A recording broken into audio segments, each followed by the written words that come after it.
مدرس يعني الإنجليزي بتاعه حلو.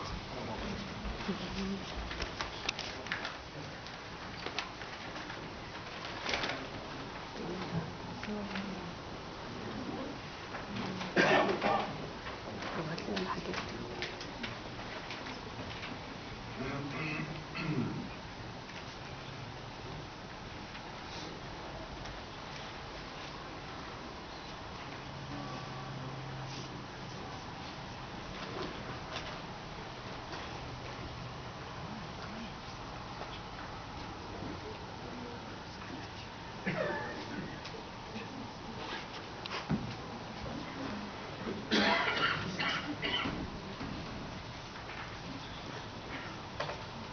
Hello, good evening. It's really a pleasure to be here in front of you and to give talk to you. I'm really pleased to be at SEASME meeting. I want to say thank you for Dr. Jean Kamel. So my conversation with her, I know SEASME, and I applied to try to be SEASME user. This paper is leading as a trial to understand the behavior of the pendle in the archaeological material, especially the Coptic web icon in Egypt. And why we try to do that? To optimize the conservation work.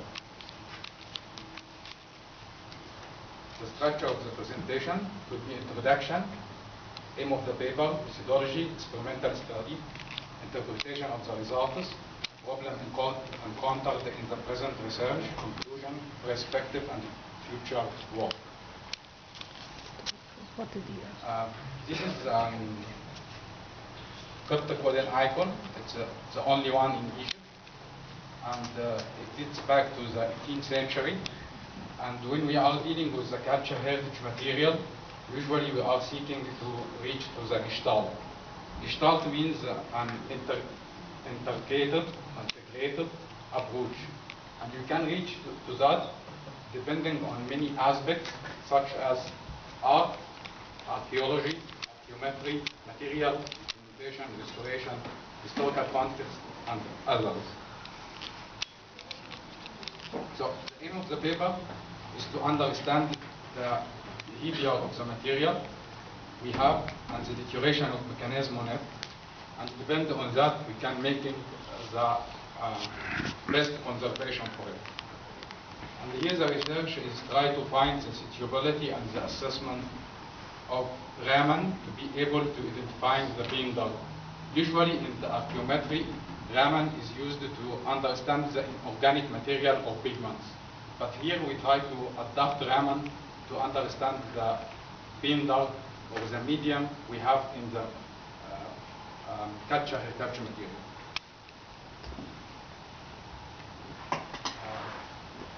Usually the conservator, when they're trying to know the media in the pigment, which is important to choose the material to make conservation, they're going to FTIR, or the infrared. The experimental study has been done. We found that FTIR is an excellent tool for making classification for the material, but not for to precise the type of the material. I couldn't say that's protein of egg, or egg yolk, or egg white, or another type of protein.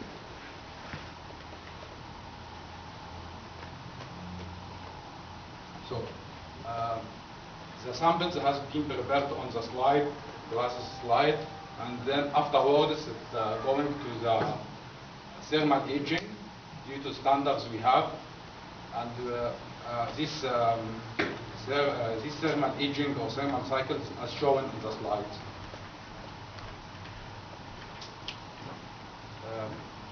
For the egg white, when we're doing Raman spectroscopy, we found that the egg white is very stable material, and the only change happens in 757 nanometer. It's a centimeter reciprocal, and it's represented for NHDRP. So the egg white with the aging is quite stable material.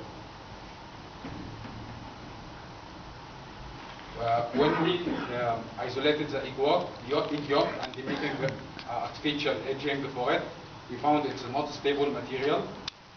But we know the key identification for it. The key identification is carbonyl group or C double bond O. And when we are making edging, it becomes cracking and oxidizing, and it leads to make oxides and another oxidation materials which appears in the precise wavelengths.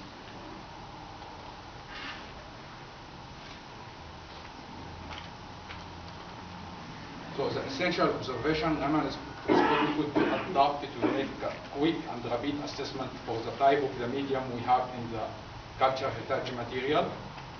We can know that the artist in Egypt used the egg white as a bender between the pigment because it's more stable, because if he used the egg yolk, it will not be until these days intact. The main Raman could identifying easily between egg yolk and white, and we can find the minor changes happen in it with artificial agent. We face just two problems. The first problem is that when we're trying to applying Raman, we found that the best one is when we're using diode laser, 785 nanometer, and this gives the best result because the other wavelengths, usually the Raman signals hides from the fluorescence in the protein. Also, the detector plays an important role because you should have a detector. This detector could monitor wavelengths below 400 nanometer. If it's not, you will lose a lot of bands.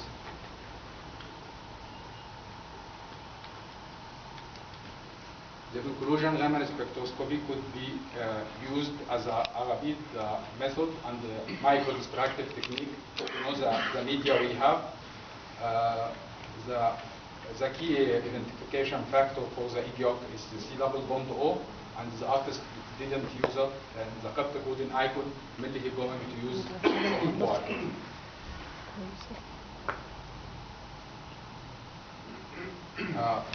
For cultural heritage material, I'm working in GMCC and the Institute Français de l'Archéologie Orientale, and we need the help of them. And also I'm working part-time in the Deutsche Institute, and we couldn't reach to the technology and all the behavior of the material alone, so we need the help of SEASME and other organizations to make an integrated approach to understand the civilization and the materials and the technique we have here in Egypt. So please support us in that. And thank you for your attention.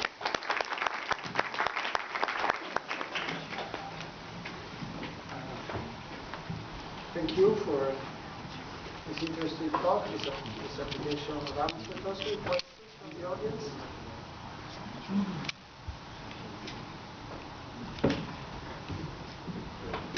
Thank you for bringing the Raman as a potential complementary technique to infrared. But still surprised why you do see and you think that the Raman is a potential of identifying and is untangled between components that infrared does not have. Especially when you look to the egg sample that you show, infrared is still able to identify the component. So this is my question number one. And because there is a problem essentially when you use a Raman, indeed, as you said, it's fluorescent, which is a limited factors. Of course, using an infrared light like 70-85 nanometers is still a way to get away from the fluorescence, but you lose signal because, as you know, it goes to the square root of the fourth power of the wavelength. And also you can damage because you have historical sample. And the question that each time some people ask you, if you put a laser, how much you would put on my sample without not degrading the sample or the painting and the object you not using. And when you use Raman, they always ask you, could you put less than 500 microwatt on a sample to be sure that it's not damaged? So